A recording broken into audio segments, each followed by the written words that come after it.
Typical icebreakers make people cringe. So how do you get a room full of strangers to actually open up without making everyone groan? Priya Parker, best-selling author of The Art of Gathering, suggests the answer lies in what she calls a magical question. That is, a question that every person in the room is excited to answer and equally curious to hear everyone else's response.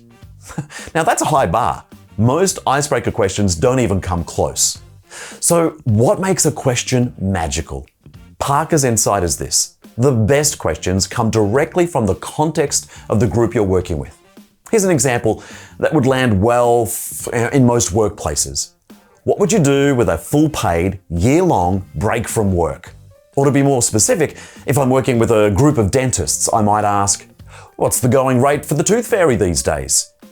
Every dentist has an answer, and every dentist wants to hear everyone else's. That's the magic. So before your next session, ask yourself, what question could only this group answer? That's your starting point.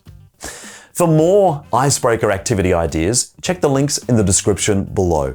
And if you're still here, make it worth your while and hit the like button and subscribe to our channel so you never miss another Lazy Facilitator video. Thanks for watching and have fun out there.